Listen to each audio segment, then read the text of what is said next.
सनम को जोहार ज्ञान सेन यूट्यूब चैनल पाहटा सेद खन सनम को सगुन दाराम देलाबन गाते को तेन दो आर मिट्टी नवा वीडियो अगू कते हेज अकना और नवा वीडियो दो बन नेल दाड़ेया ऑलचिकी ऑल को से ऑलचिकी स्क्रिप्ट नवा दो ग्रामर सांताली ग्रामर से रोनोल के तेहन दुन अगू का देला ताले ओना को गे सनम को बन नेल सांगेया और जहाँ को जुदी नवा चैनल पुलू बो नेलया उनको दो सनम को अरदास नवा चैनल बो सब्सक्राइब मा ओना साथे बेल आइकन से घंटी बन दबाव मा और लाइक शेयर कमेंट दो आलो बन हिड़िया देला ताले तेहना वीडियो बन एतहब लगे वीडियो बन नेला ऑलचिकी दो पेगेल गोटांग चिकी मेना और ऑल दो चेत बन मेता कना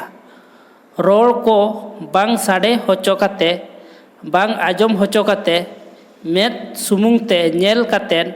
मोने मोने ते रोल को बाडाय जोंग तैयार गार चिन्ह गे ऑल दो ताले चिकी दो चेत बन मेता कना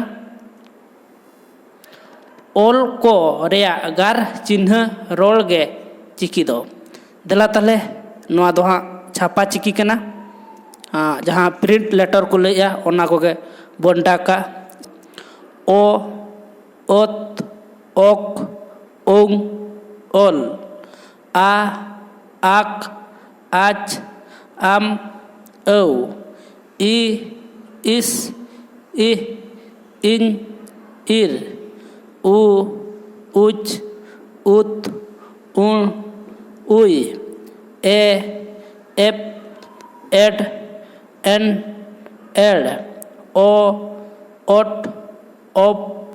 ओंग ओह निया पूरा बन नेला तीतिया उसरा ऑल नॉय तीतिया उसरा ऑल हाना जहाँ पुलू रिन देखा बो थान ओना दो छापा ऑल कना और नवा दो हाँ ती तेबन उसरा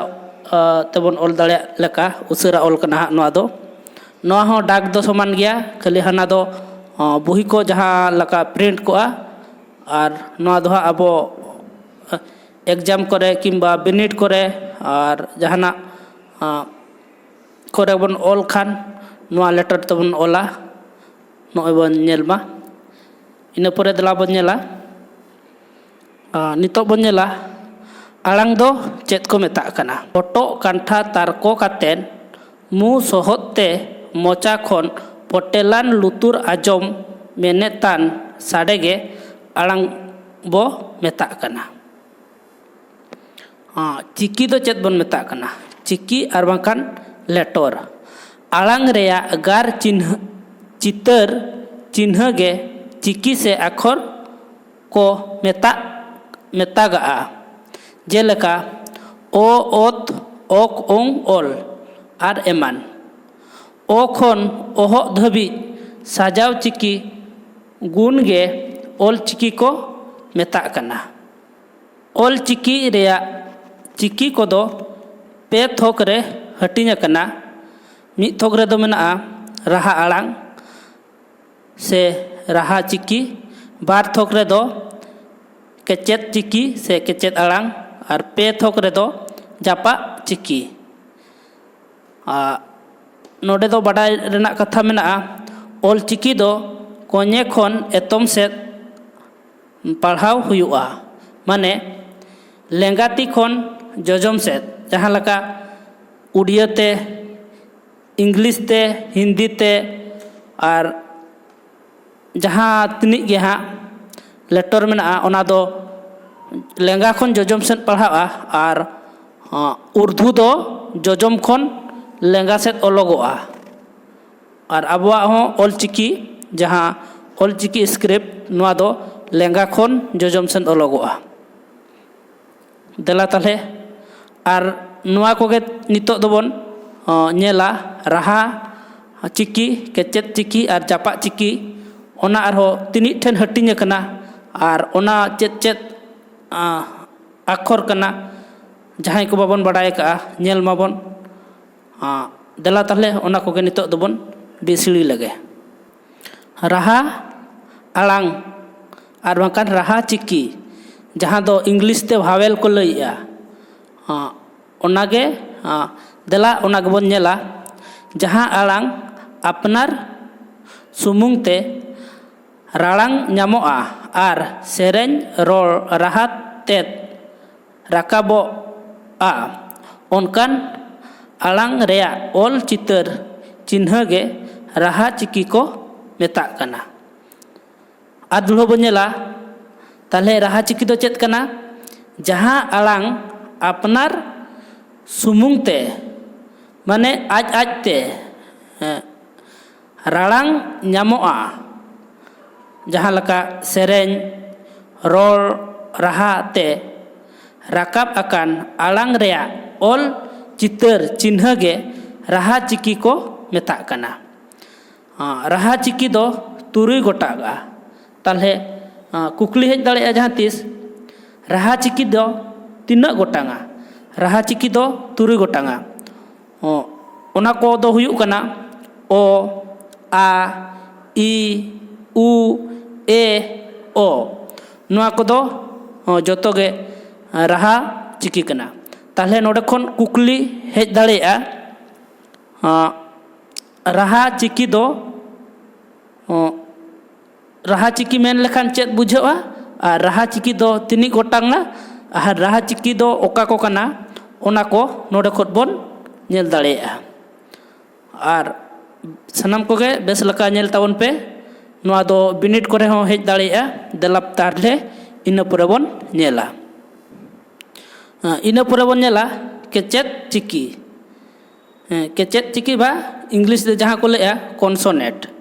जहाँ आड़ांग अपनार सुमुंग ते बांग रोल ᱧᱟᱢᱚᱜᱼᱟ एखेन राहा आड़ांग आयुर अनिज गे रोड़ोगोआ ओनकान आड़ांग रेया गार चितर चिन्ह गे केचेद चिकी को मेताग कना। ताले केचेद चिकी दो चेद कना केचेद चिकी दो चेद कना ओना दो आज ते दो बाय पोटेलआ बांका आज ते दो बाय साउंडआ और ओना दो राहा आड़ांग गे आयुरियाय ओना गे केचेद चिकी को मेताग कना। नोडे ओल कना जहाँ आड़ांग अपनार सुमुंग ते बांग रोल ᱧᱟᱢᱚᱜᱼᱟ एखेन राहा आड़ांग आयुर अनिज गे रोड़ोगोआ ओनकान आड़ांग रेया गार चितर चिन्ह गे केचेद चिकी को मेताग कना। नुआ केचेद चिकी दो बारगेल पुनिया मेनाआ। ताले नोडे खन कुकली को हेज दाड़ेया केचेद चिकी दो तिनिज मेनाआ लनई रे दो हुयुग कना बारगेल पुन पुनिया से बारगेल पुन गोटांग केचेद चिकी मेनाआ। दला इना पुरे बोन नेला जेलेका ओत ओक ओंग ओल आक आज आम औ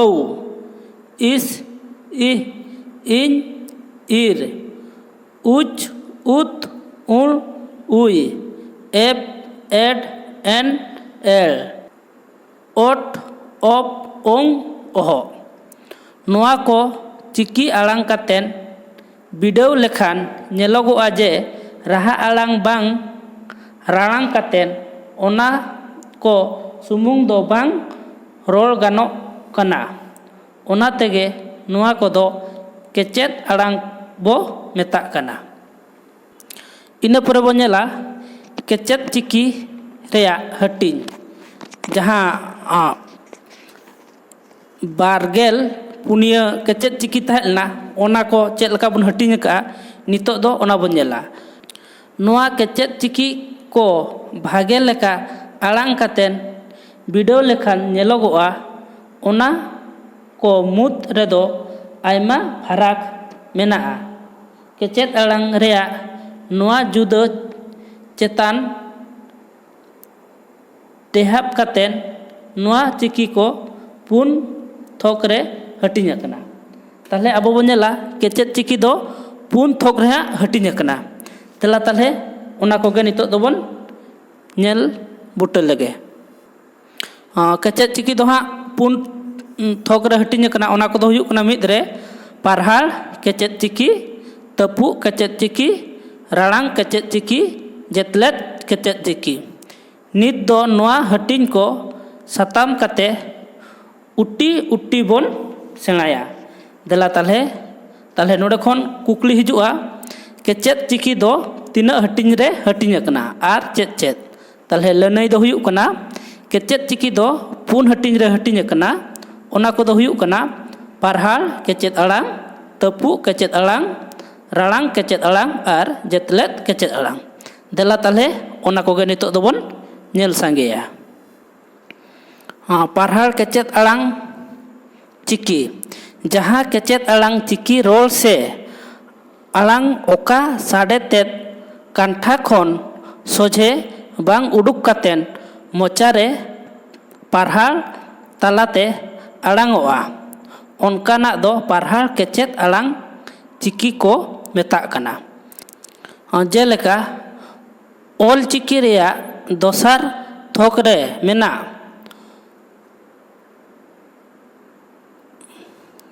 ओत आक इस उज एप ओट दो पारहाड़ केचेद अड़ांग चिकी कना नोआ दो जोतोते तुरुई गोटांग मेना इना पुरा बन नेला तपुक केचेद अड़ांग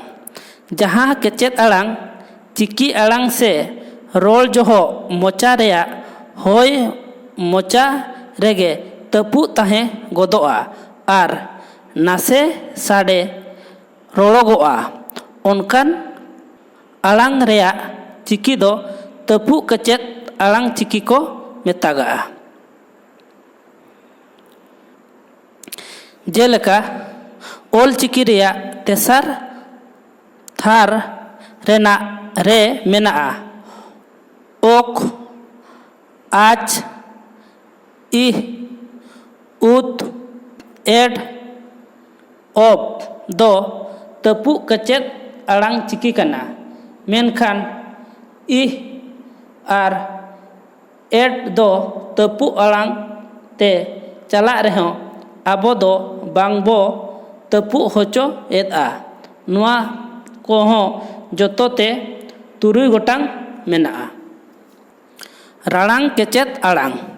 जहाँ केचेद अड़ांग चिकी रोड़ांग जोहो मोचा रेना होय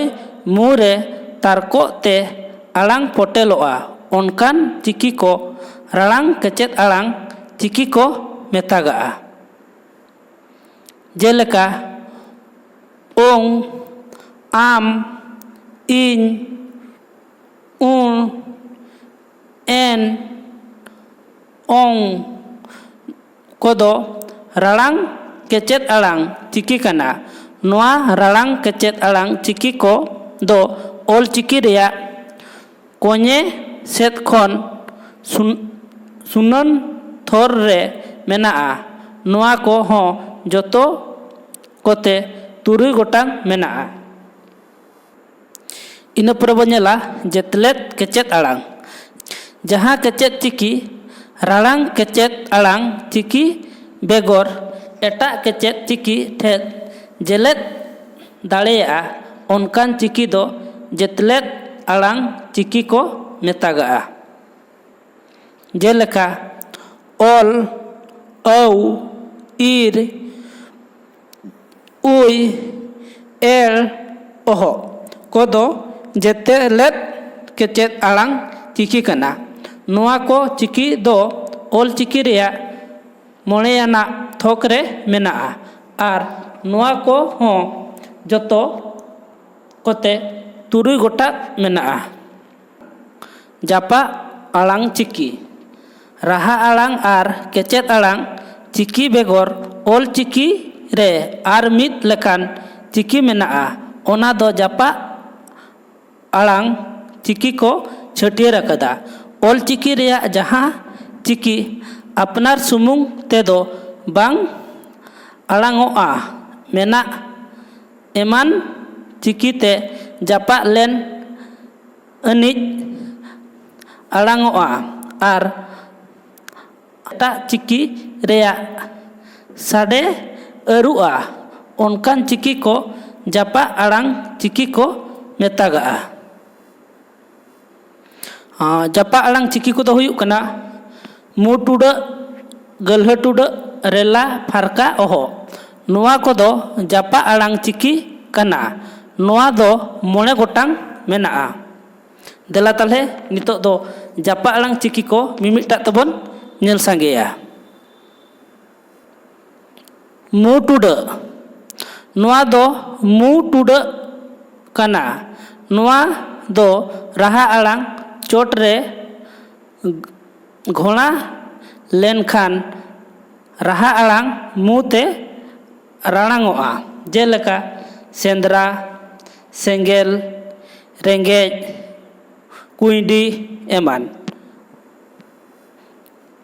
इना तायम बनेला गल्हा टुडा। गल्हा टुडा दो राहा आड़ांग चिकी फेट रे जापा लेन खान राहा आड़ांग गल्हा। जेलेका कमी दल कहू किया रस्के दौड़ पटिया एमान। रेला रेला दो राहा आड़ांग कोरे तोंगे लेनखान राहा आड़ांग जेलेंग सहित रेलावा। नोआ दो सेरेñ होहो रा रोदन ओक्तो राहा आड़ांग साव तोंगेआ आर राहा को रैलआ। चेलका देला ओना बन नेला जेलेका ताहारेता ताहारेता ए बाबू बाबू या।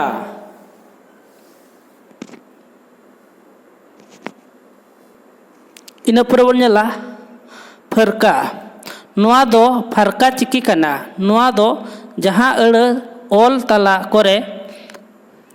लगातोआ आर ओनाते अड़ रेया आड़ांग फरका से सहाआ। रोल आड़ांग जहाँ ठेत सहा लगतीआ ओंडे फरका को लगाआ। जेलेका होड़ोआ ओलोआ दुड़ुबआ कटिजआ चलाआ एमान। इना पुरे जापा चिकी ना मुचाद ना बन नेला ओहो। ओहो दो मोचा रेया साहेद होय नासे उसको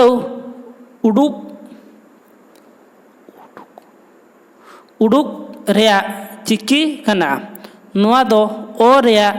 नासे तेत कना। नोआ दो तपु आड़ांग ओल कोरे जापागोआ। ओना पुष्टव होय दाड़ेते तपु आड़ांग पारहाड़ोआ। जेलेका घाघरा जोबरा गिद्रा हुद्रित आपाच एमान। वीडियो दो नोडे के चाबायना। वीडियो नेल कतेत ज्ञानसियान यूट्यूब चैनल पास्टा सेद खन किछि सिखनत लेकान जिनिस जुदी बन नामका एनखान वीडियो बन लाइक मा ओना सावते चैनल होबन सब्सक्राइब मा और लाइक शेयर कमेंट दो आलोबन हिड़िया। मा ताले दोड़ाते आर दुढ़ा गोट आर जोहार।